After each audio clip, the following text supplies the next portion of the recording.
Hello, Hearties, and welcome to the Hearties Hotline, your connection to Hope Valley, hosted by Caroline, myself, Cammie, and Casey. Thanks to Brian Bird for letting us use the music on our show. Now grab that paprika-filled shepherd's pie and sit back and relax. Here we go! Happy New Year, Hearties! Welcome to 2021! Woo! I'm your host, Casey, and today, Cammie and I are freezing because if you're watching on YouTube, you'll see our little blankets that we're all huddled up, and Caroline's got this lovely jacket. And I must add, it's also sponsored from Edify Films.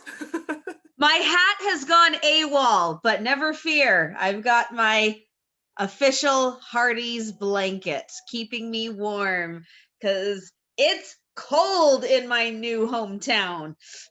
Yeah, it's unusually cold in Florida too. And when I say unusually cold, it's like 35 degrees. So how's y'all's New Year's been so far? Can't complain. Yeah? Anything's better than last year, so why not? Gotta stay positive. That's right. And we've known now for a few weeks there's one really exciting thing that's happening in 2021 on February 21st. Yes, we have a date. Season 8, you guys. Wow. Oh, wow. You guys, it's going to be a roller coaster ride. Get ready for it, right? Anyways, we digress. Let's talk about Season 1, Episode 9, picking up where we left off. Last time you saw us, we were with Charlotte Hegley, who plays Julie Thatcher. So we hope you enjoyed that interview. And change of heart, if you would like a summary, here it is. Jack makes his intentions known by asking an excited Elizabeth on a date. Her younger sister, Julie, also makes a surprise visit. Julie wants to know all about Elizabeth's new life and her new romance. Elizabeth is careful with her emotions until she sees the romantic evening at the cafe that he and Abigail planned for them. However, Jack has been granted a transfer to another post, which he requested upon arriving at Coal Valley. How could we forget? Oh, can we? Now happy, he must break the news to Elizabeth. Meanwhile, Gowan has a sudden interest in Abigail, who mentions this to Jack. He informs her that Gowan's role in the mine explosion is being investigated. Elsewhere, a naive Julie helps an injured man shown to be a wanted outlaw. It is a very soap opera in Hope Valley. I mean, we've got love, we've got hidden identities, we've got people being shipped off and scandals and people getting hit on. It's a little got a little shook there. But for all of our listeners, you all know we are recapping Season 1, therefore we do not talk about future characters. And in this episode, we must disclaim and we must share our advanced apologies for maybe perhaps getting a little too gushy. Warning, warning, gushing ahead. Beep, beep, beep. Yep.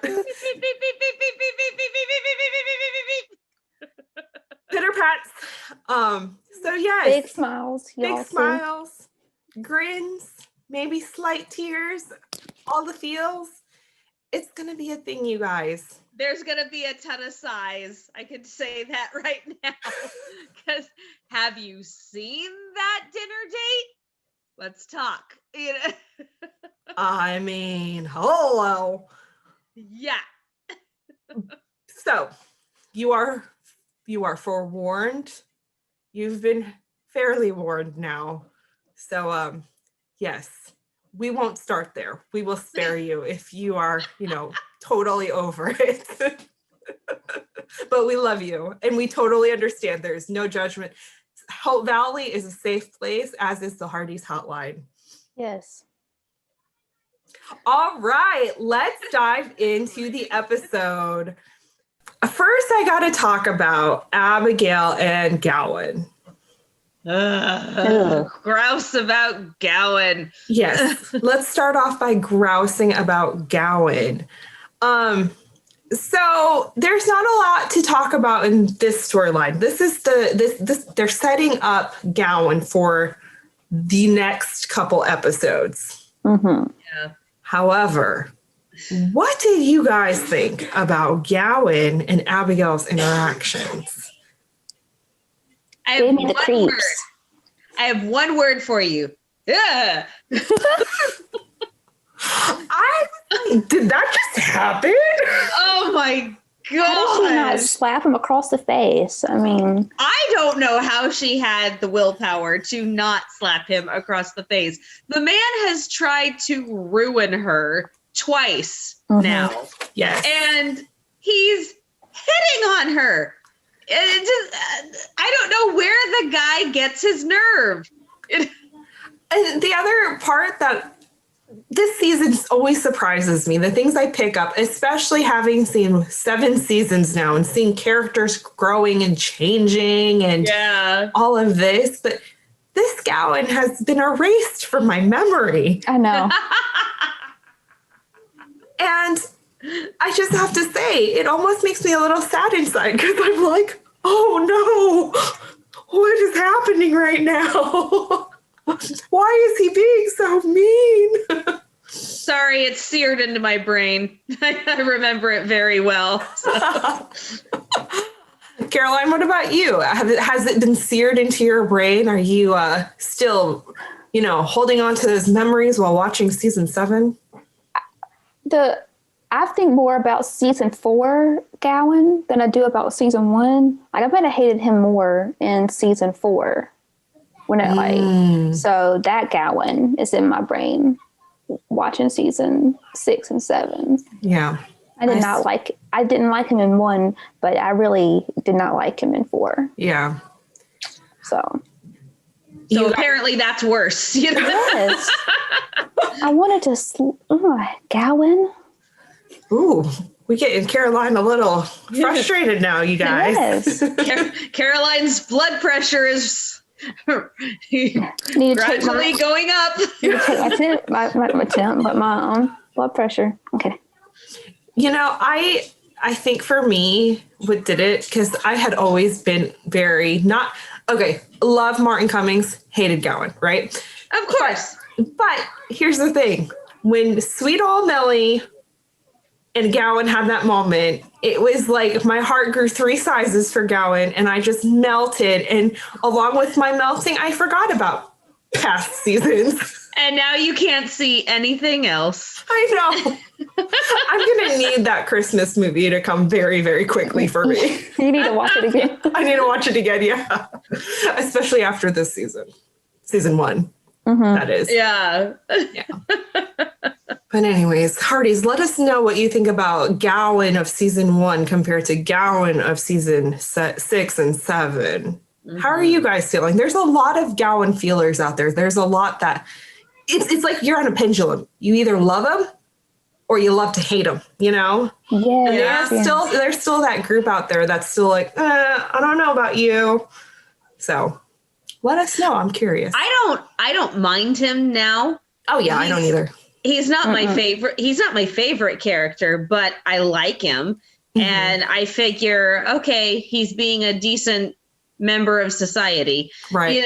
So I guess I am kind of in the middle of the pendulum. I don't absolutely love him, but I don't hate him anymore. Yeah. He's doing his best to make amends and to repent for the things that he's done wrong. And he's just kind of quietly living his life. The funny thing is, though, that he lost the oil business because he was trying to be a shrewd businessman and undercut people. And I said, yeah, you know what? Are you ever going to learn?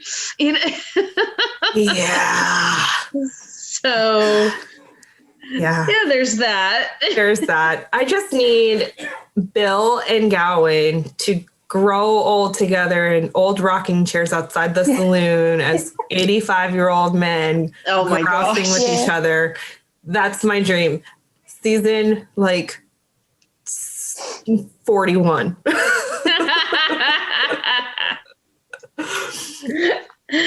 Alrighty, let's go on to the next segment in which we talk about one's grand entrance into Hope Valley. Our favorite, feisty, fashionable. How many F words you got? Quite fearless-ish, kind of in a way. We'll get into that in a little bit because I have a question about something about what. How about freakishly naive? No, that's one that I will contend to. Oh my goodness. Bless her heart. I love the entrance. I love Julie's entrance into Hope Valley. It was it's so perfect for that character. It is so perfect for Julie. Yeah, she is a show off. You know, she's such a show off, and she's the grande dame of everything. And she's the one that has to make an entrance. She's the one who has to be the center of attention. She totally hammed that up, and it was perfect. It was perfect. Yeah. Go ahead, Caroline. When she stepped in the horse manure, like I lost it. I'm like, welcome to the West, Wild West, Julie. Yeah. I liked how Patrick O'Reilly, the other constable, shows up and he's talking with Jack, and Jack's kind of like, what is going on? He's like, oh, she wanted to make a grand entrance. And I remember watching this for the first time and I was like, what? Who? And then there's this girl and she's just like, and then you have this absolutely girlish reunion, which I don't know about you guys, but when I reunite with my friends after a really long time, we get really high and squeaky. Amen. Amen and hallelujah. I remember at one of my previous jobs, a former coworker who had moved away and had been really close to, she just showed up in my office. And I started like literally screaming. And my manager was like, what is going on? Because I'm not usually that, for me to be like that means that something big has happened. Something very big has happened. So that was really, it just made me laugh because it reminded me of some of those times where some friends have surprised me and I've gone a little crazy. You know what I thought was so great about Julie's entrance, and it manifests itself more as time goes on, but in just the few moments of her entrance, it shows just how far Elizabeth has come. You know, she's the one leading the horse. She's the one saying, watch out for the horse manure. And just in those few moments, you really get a sense. You see how dolled up Julie is and how Elizabeth still looks very nice. She has earrings and she's in nice clothing, but she's much more simply made up. It reminded me of that old Hallmark film, The Magic of Ordinary Days, starring Carrie Russell.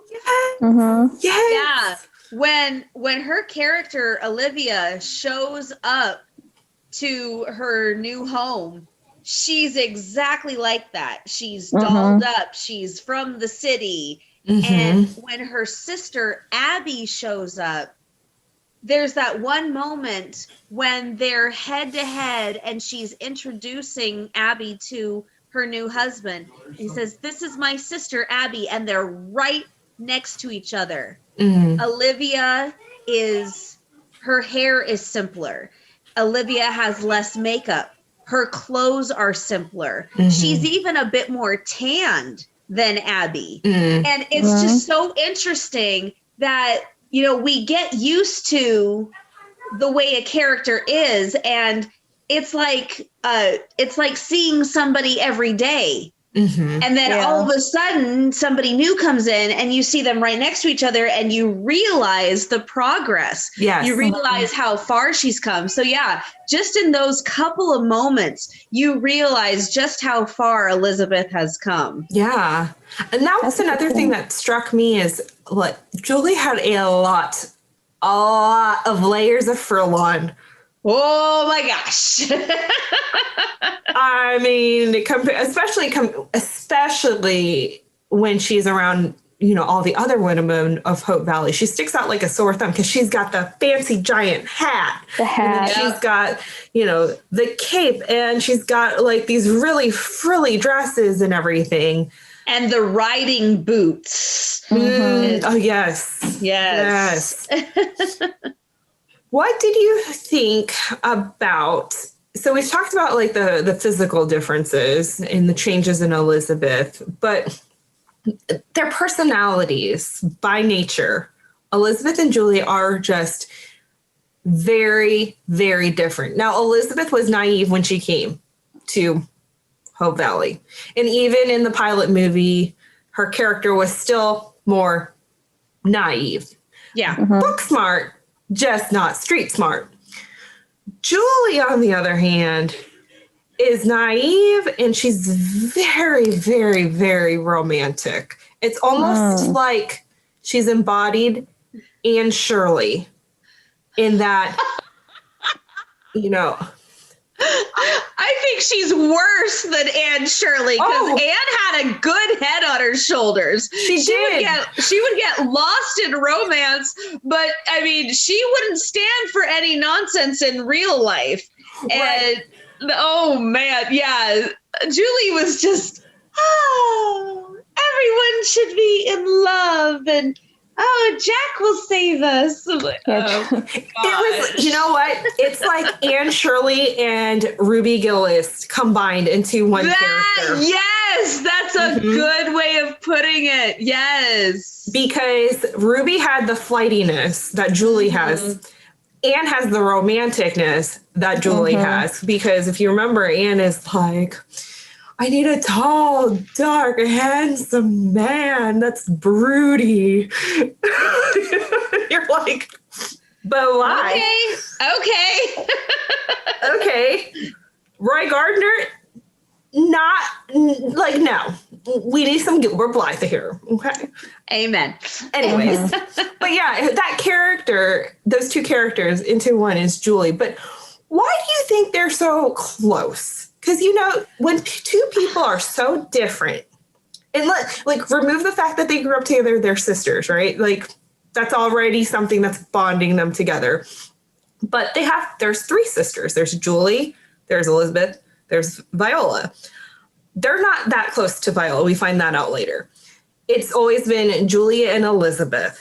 They're so polar opposites, yet they are just so close. Why do you think that is? And we don't have sisters. The three of us don't have sisters. Yeah, none of us do, which is going to make this interesting. I think because Elizabeth thinks she needs to protect Julie more than Viola needed to protect Elizabeth. And so I think she said she needed to be with her because she needed to protect her and be close. Because she's so naive. Do you think that Viola was the one that was like,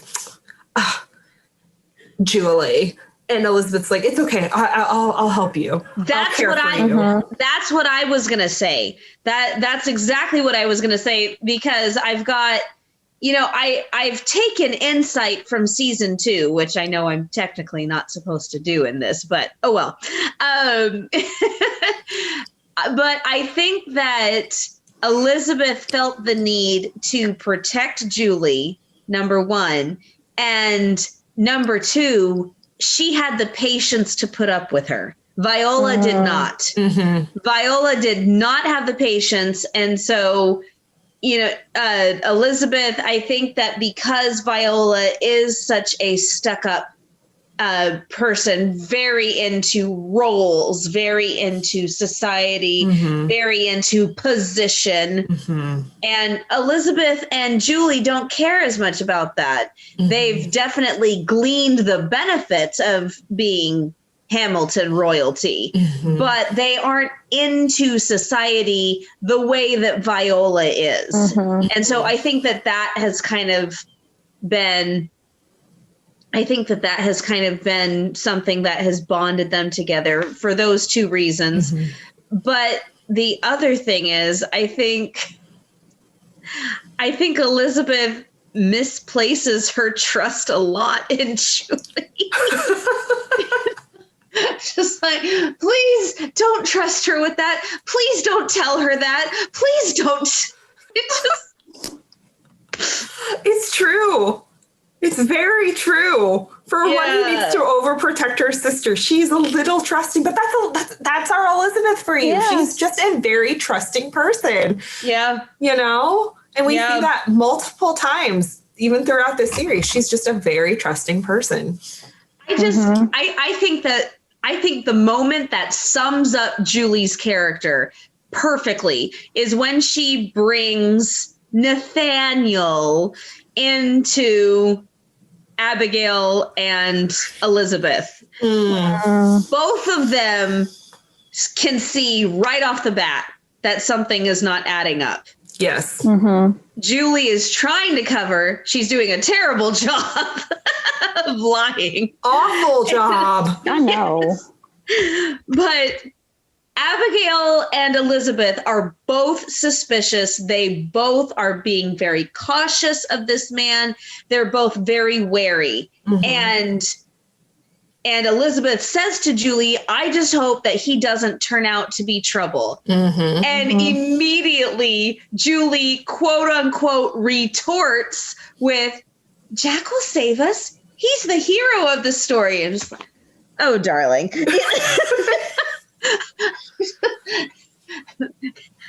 Number one, this is real life. Right? Oh, Julie. Yeah, that moment sums up her character perfectly. She is caught up in the romance of saving this man that she has such high hopes for. You can already tell. And then like, oh, he's a scoundrel? Well, that's okay, because Jack's the hero and he'll save us. Okay. It's like a kid nowadays thinking that life is a virtual reality video game. That you can't really get hurt. And, right. No. Yeah, still can.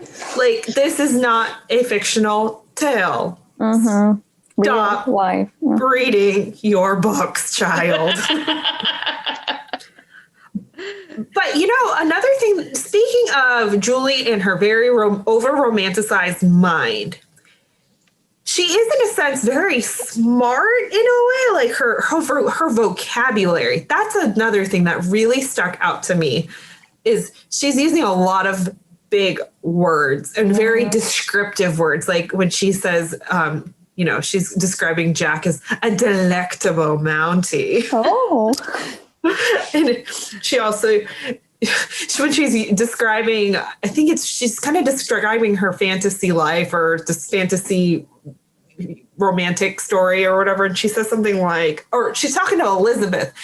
Regardless, she says something about being awakened by a virile man. And I was like, what?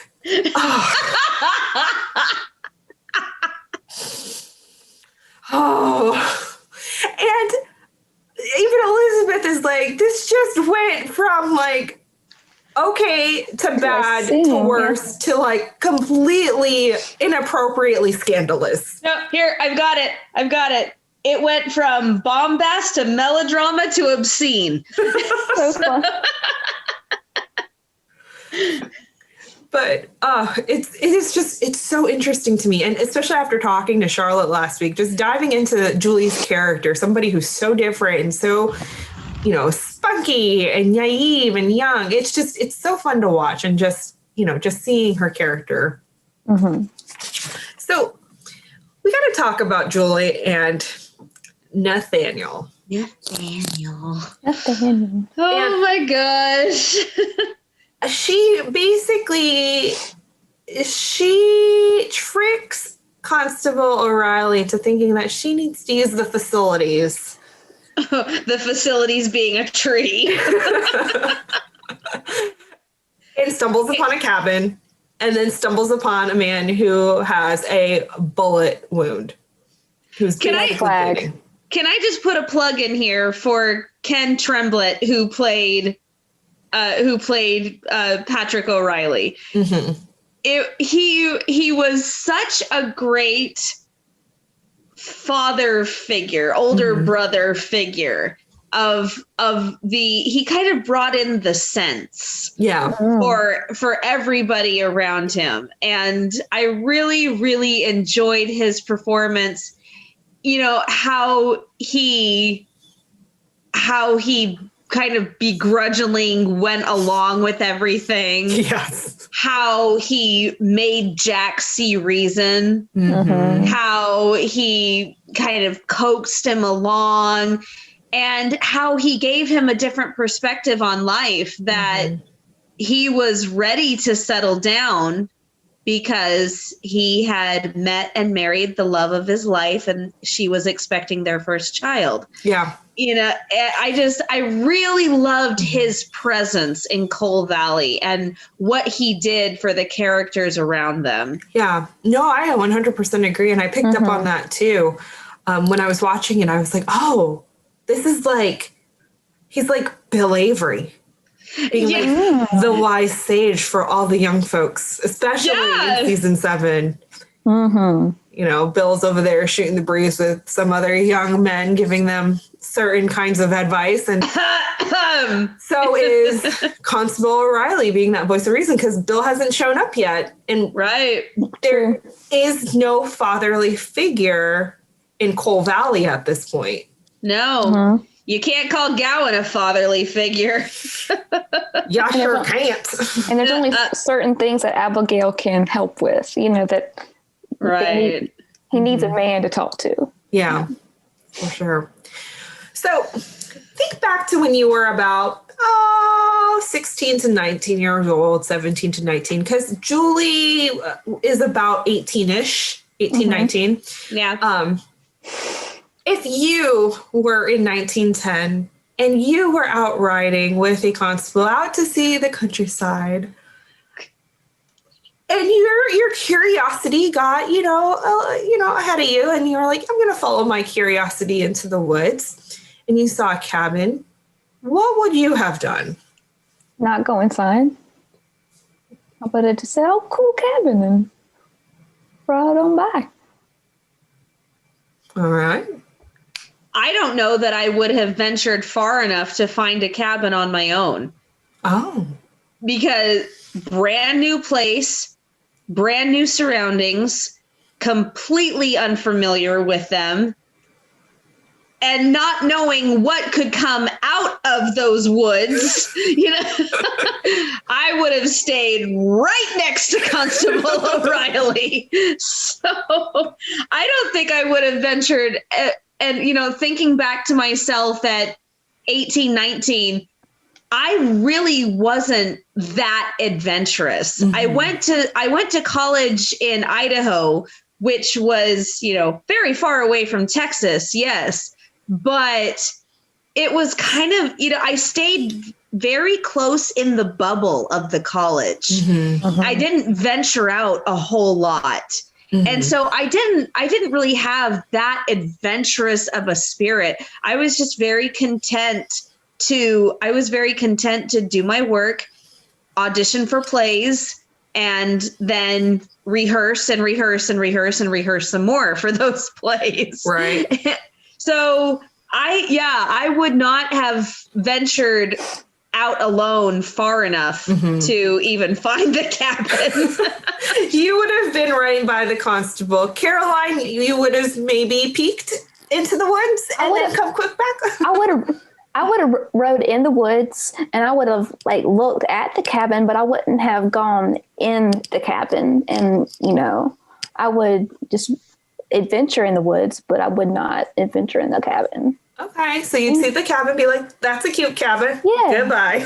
Yeah. I don't like scary I'm telling things. you, I am telling you, if somebody had pulled a gun on me, I don't care how good looking he is. If somebody had pulled a gun on me, I would have had the exact same reaction that Elizabeth did when Spurlock pulled the gun on her. I would have screamed. I would have fallen down. I would have been terrified for my life. There is no way I would have been.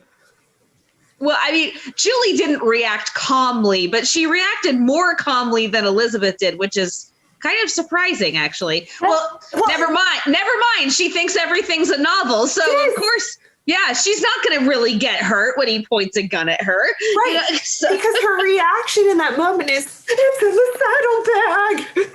And you're like, who brings money with them? She does. Writing. Or did you just see? Yeah, but here's in the thing. Woods. Did she actually bring money, or was she just saying it because she read that in a novel and was like, you know, it's kind of like that. She's in a fantasy world. So she's like reacting as though a heroine would have reacted in a book. Like, you know, no, I think she had money. You think she had money? You think she packed a couple shekels in her bag? She ran into a fruit stand. Shopping. I don't think that she, you know, because she's the kind of person that constantly overpacks. She's used to when she goes out, she's used to going out in the city where you will pass shops. And, you know, it also wouldn't surprise me if she just hadn't even unpacked the saddlebags. You know, she just left them on the horse. Oh my. Yeah. Or rather she didn't unpack the saddlebag, and then when they went out in the woods, she just grabbed the saddlebag and put it on the horse. Yeah. Thinking that it's like grabbing your purse. Yeah. Anything anything you might need will be in there. Yeah. Fair enough. I too probably would not have ventured as far into the woods to see the cabin. I probably would have gotten just enough just to, you know, poke my head in. But Constable O'Reilly's probably, you know, about 750 feet behind me, still can see me. I can still see him. And I'd be like, okay, curiosity satisfied. Well, and because you know what? You don't know if there are bears in those woods. That's what I said. Yeah. But the other thing is, I would not have wanted to be so inconsiderate to that poor man. Yeah. So being on an hour, that's I mean, that's a little. I totally think that I totally think that Julie was lying. I totally think that Julie was lying about nature's calling. Because I think she just wanted to be by herself, and she just wanted to. She needed an excuse to venture off. Yeah. On babysat. Yeah. And I would not have wanted to venture off for the sheer reason of not wanting to inconvenience that poor man. Yeah. It's just no thanks. Yeah. And I didn't like her. I didn't like her attitude toward him at all. Yeah.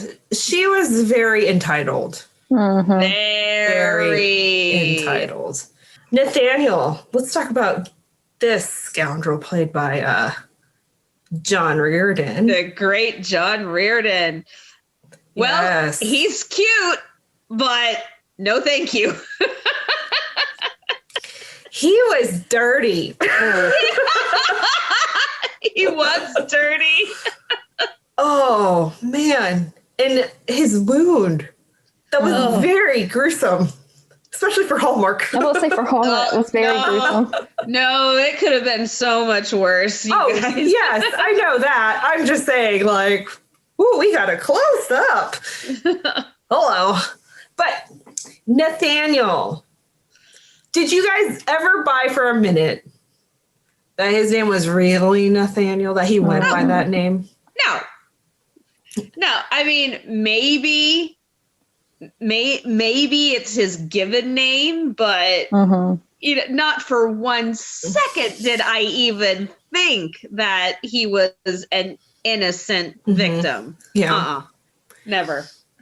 And where do you think that Julie got the alcohol from? Do you think that she bought it from Yost?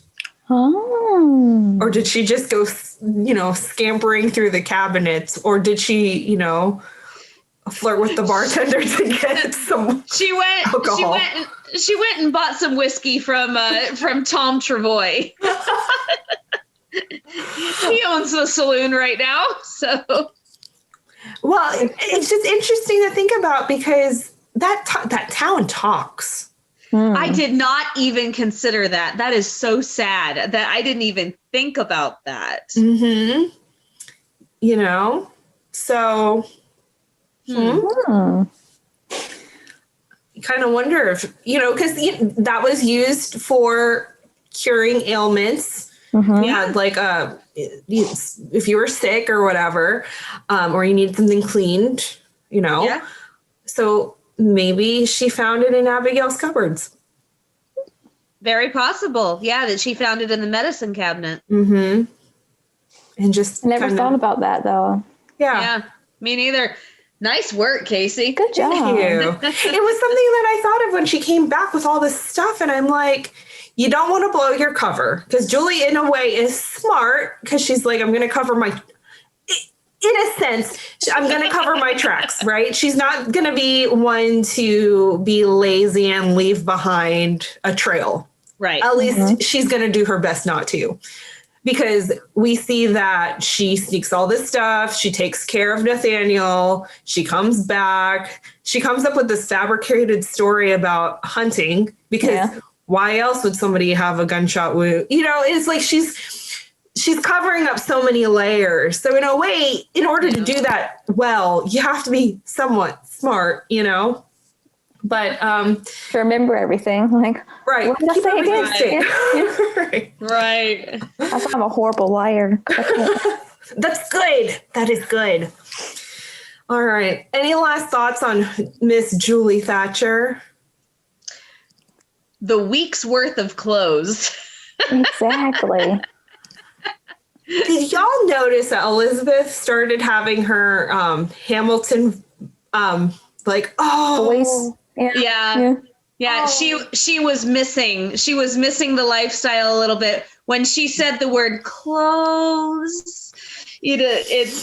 She's like, how long has it been since I've had something this nice? Mm-hmm. I don't think that she regretted her decision to move out there, but I do think that she was missing the finery. Mm-hmm. I mean, who wouldn't miss? I don't know. Like, hot water, Yes, indoor plumbing. Yeah. Fine china. Tea, whenever you want it. Probably down pillows. Servants. A chauffeur. Pickles in the serving dish magically. But yeah, that was interesting to see Elizabeth kind of revert a little bit into her Hamilton wanting to be, fancy again. It's very, very slight. It was more of a yearning, if anything, but that's a good word for it. That it was more of a yearning for the finery, because she reverts in season 2. Yeah. But I don't think that she's reverting here. No. Just missing it a little bit. Yeah. Yeah, just missing it. Yeah. Like one does when you're off at you're off at college and you come home, you miss it, but then Real food. Yeah. My own room. Yes. No people around. My own bathroom. Yeah. But it's nice to see that Elizabeth hasn't completely. She's still growing, and we're still seeing that from her. She's not going all the way back into I want to go back home, and then she's not exactly. She's still learning how to be a Hope Valley woman, I guess is what I'm trying to say. Yeah, right. She's not perfectly adjusted. Right. Bless her heart. And on that note, I interrupt this discussion of Julie Thatcher to bring you a new segment. Warning. beep, beep, beep, beep, beep, beep, beep, beep, beep, beep, beep, beep, beep, beep, beep. It's time for Yak About Jack. Oh boy. Oh boy. I'm already getting warm. Cue the gushes. Unleash the waterfalls. Also, yes, calling all Hearties with mops. Please come to the podcast. Thank you. Okay. Let's talk about Jack. Jack. Oh boy. Jack? No, okay. I forgot how very romantically inclined this episode was. Yeah. I look like I'm smiling like an idiot because that was my face when I was watching this episode. Oh my gosh. The fact that this man went from, I hate you, I hate my life, I don't want to be here, you've ruined my life, and everything about this place is the worst, boring, cold, dusty place I've ever lived in. I demand a transfer, which, by the way, O'Reilly calls him out on. Really? You requested? Yeah, you demanded it. Demand, which means he has a reputation of being a hot-headed little Mountie there. So take all of those adjectives, and then we have episode 9. Smitten. While playing badminton. Where's my kitten? And if you caught that reference, we're going to be best friends now. Okay, moving on. Princess Diaries 2, baby. Yes. But Love that movie. in the first 5 minutes, the watchers, the viewers are all puddles on the floor. I was like, And it's just, oh. And I know. just the looks on their faces, just like, Well, I know. When he says, I've come to ask for your hand, oh my gosh, the first time that I watched this episode, I went, what?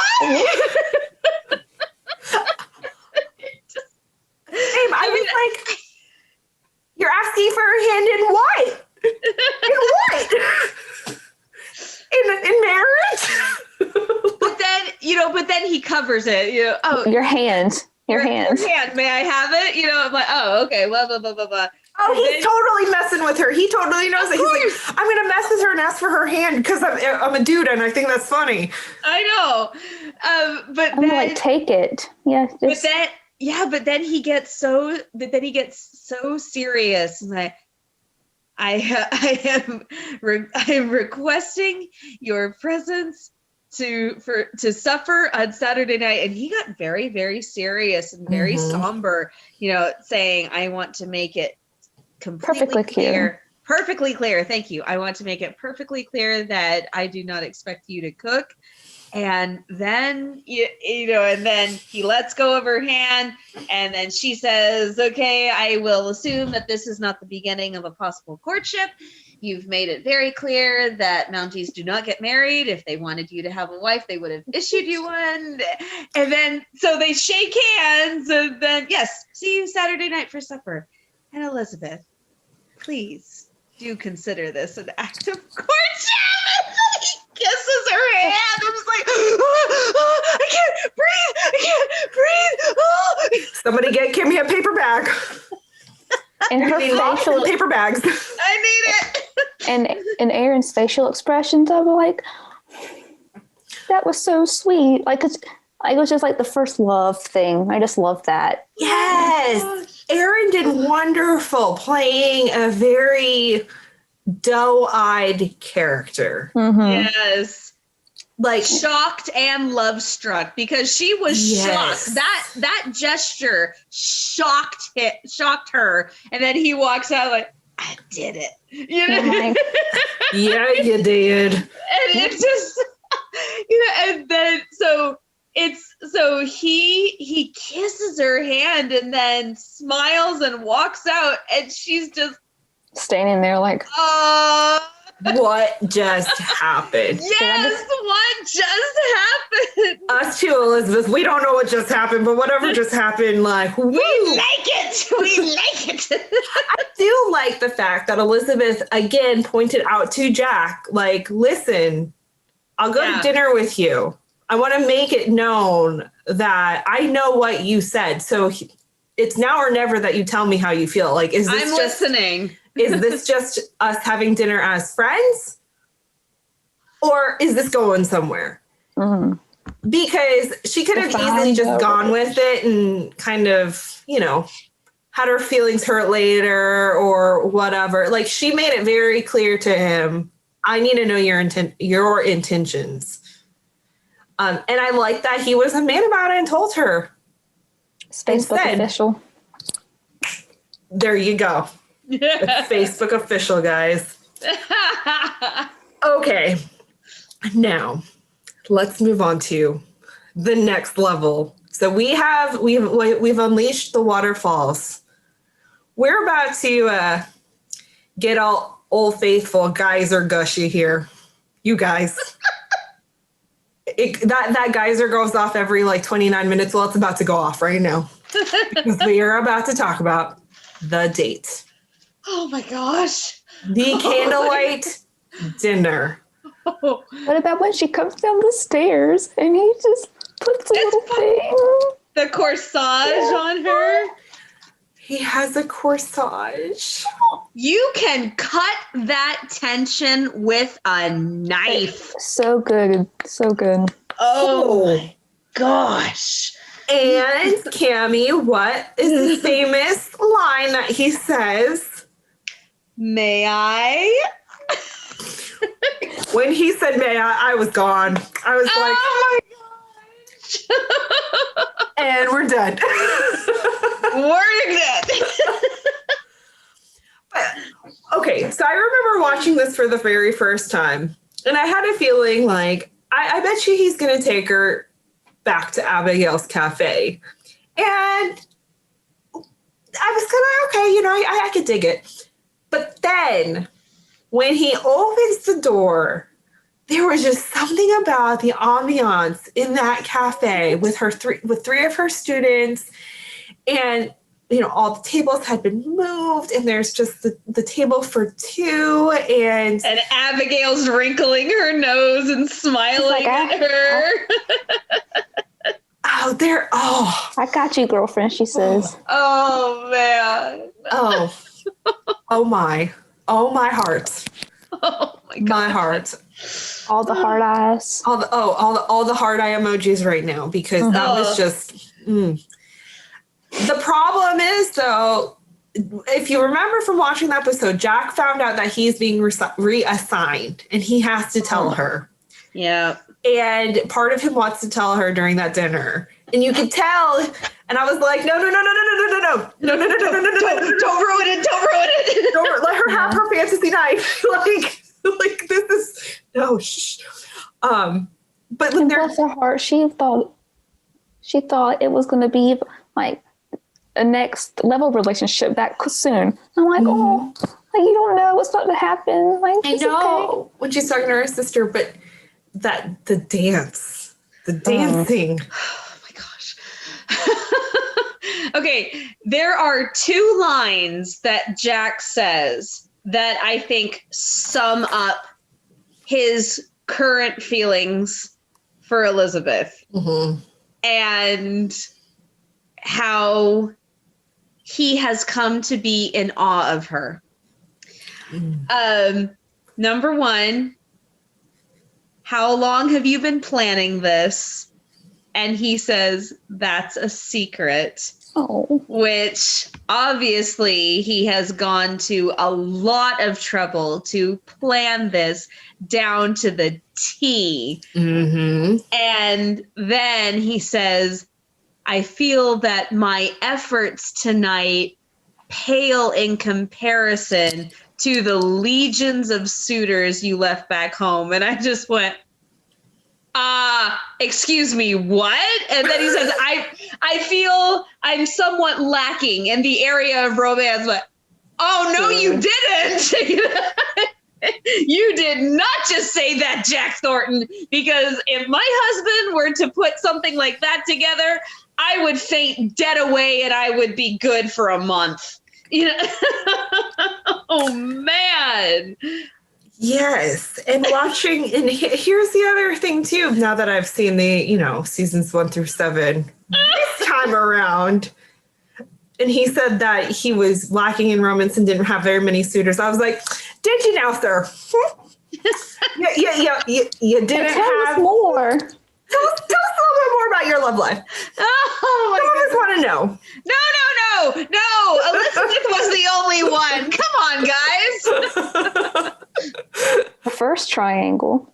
We have a right to our fantasy world right now. Thank you. Sorry, I was channeling my inner Jess, who is another co-host and who is not a romantic, but that was where my mind went. Because Jess would think the same thing. She'd be like, probably, very analytical about it and be like, we know something that you don't know that we know that you know. That we don't know that you. But that dance scene ended with them forehead to forehead. That is really, really close for a first date. Mm-hmm.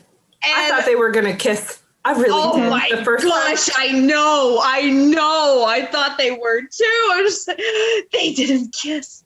Oh, okay. Calm down. Right? And Elizabeth, she says that she tells her sister later that, she feels like they're swimming in different waters now. And deeper waters. Deeper. Oh, I wrote different. No less. Yeah, and of course Julie comes back with a ridiculously obscene. Oh, no, don't even say it. We don't need that line. which when Julie says that, I was like, what? Julie? Really? Anyways, I digress. But Elizabeth, pitter pat, she is dead gone on Jack Thornton. Yeah. And she and Julie, because I think Julie really, she doesn't help in this manner, because we know that Elizabeth she's the more level-headed one. She is a romantic to a degree. She's not overly romantic like Julie, but she's a very realistic romantic. Like, what girl doesn't want romance in her life, right? I feel like her conversation with Julie pushed her over that edge to fantasize about her new relationship with Jack, because all of a sudden Julie put the thoughts in her head. Yes. Yeah. Yes. Like, oh, you're going to get engaged. And she says how short courtships lead to marriage or something along those lines. Love at first sight leads to short courtship. Okay. Yes, that's the line. And so then we see Elizabeth like, there's Jack. He wants to go on a picnic with me. A picnic can only mean one thing. Like, we can see the rocks kind of rolling in her head. Yeah. So when poor Elizabeth goes with Jack on that picnic and she gets completely blindsided. Oh, sideswiped. I mean, we have gone from this very, Old Faithful guys are high to now crashing in the deepest valley possible. Sometimes I forget they're in the same episode. Like, because sometimes I would go back and watch just the date episode and just stop right before Jack tells her about him leaving. I'm like, nah, not gonna do that today. So I sometimes forget it's the same episode. Yeah. Can I just say, talking about this whole conversation, these conversations get pretty heavy after one dinner. And it occurred to me watching this time through that these conversations are pretty heavy for two people who haven't even kissed yet. I was just like, whoa. He's saying, I am not going to do it. I'm not leaving Coal Valley. I know the risks and I'm willing to take them for you. which is another melting moment. And she melts, but then she picks herself back up, which I think was very smart of her to do at this point. Yes. And hard as all get out, but very smart. And, putting her hand to his face. And my God. You have to go. And I was like, this is some pretty serious talk for one dinner. Yeah. It's wow. Yeah. And even their first meet in episode 1 till now. Now, we don't know an exact time frame. Right. Yeah. We assume it's been a few months because it's cold.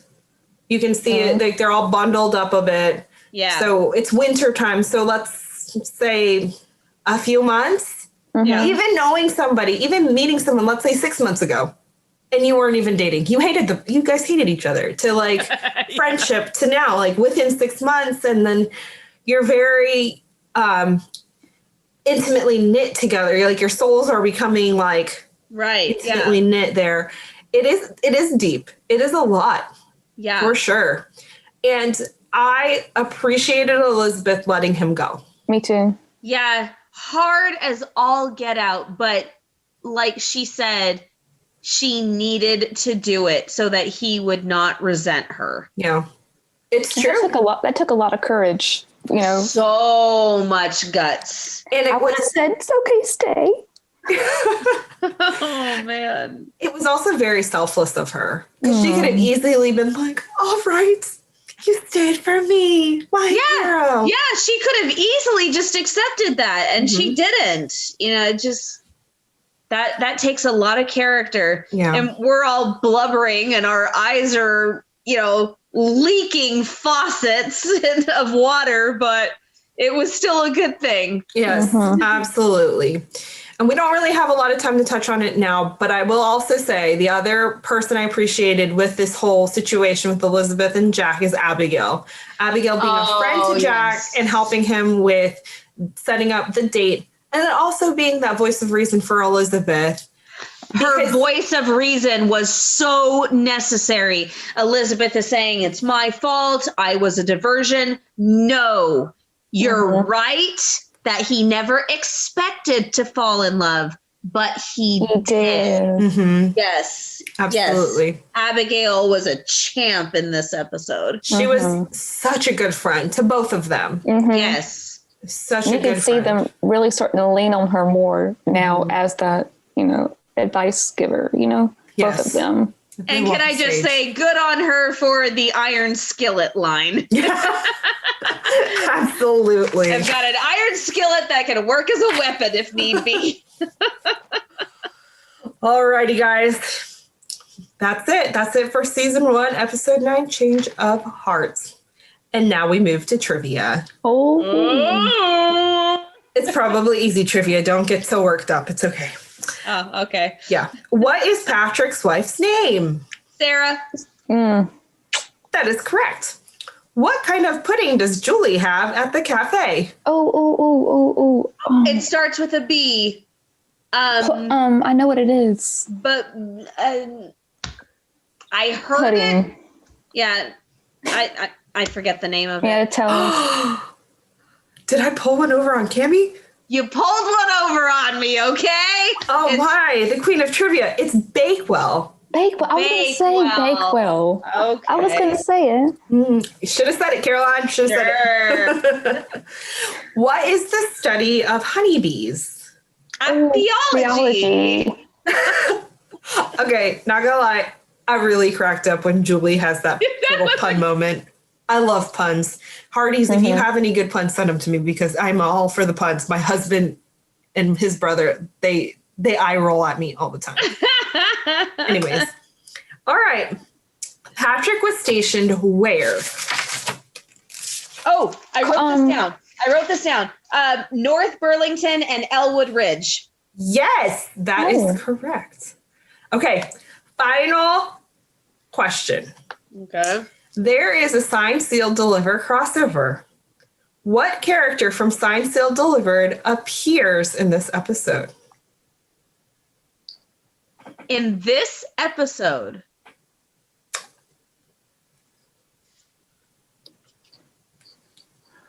What the heck?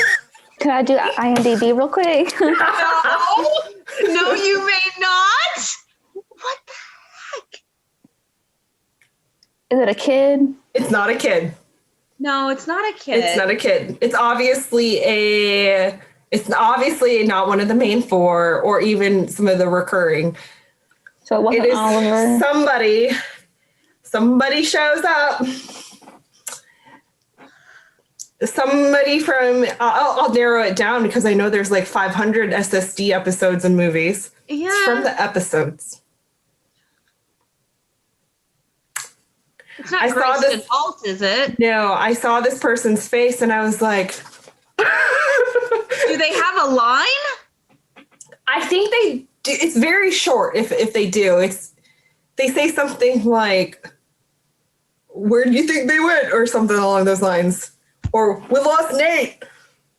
Or something. Oh. Yes, it is so short. It is so short. It's the bank kid. Yes. It's Jason. Jason From the treasure box. SSD. I even said that to myself while I was rewatching the episode. I'm such a dummy. Oh my gosh. Yes, it's Jason the bank kid. Yeah. Yes. It was funny to me because I obviously discovered When Calls the Heart before I discovered Signed Sealed. And so this time around, I'm watching it a little closer because I have to host this episode. And he comes on screen and I literally went like, what? Ooh, it's Jason. And I paused and I was like, wait a second. So then I did the IMDb thing and I was like, that's the same guy. Like my eyes are not tricking me. So it's kind of a fun little thing. And Hearties, if you've not seen Signed to Seal Delivered, may we put a plug in for that? Go watch it. It's on Hallmark Movies now. And you have to hunt for everything in order. But this guy appears in episode, actually, I think it's episode 8 or 9. It's called The Treasure Box. Yes. And his character is completely opposite of Joe because he plays a very aloof male. We'll put very fun. We'll leave it at that. Alrighty, Hearties. We hope you've enjoyed our recap today, and we hope that you've bared with our gushing. And you're still listening. Yes, way to go. What a champ. And follow us at Hearties Hotline on Instagram and Twitter. And we will be back next week. So we'll see you all then. Happy New Year.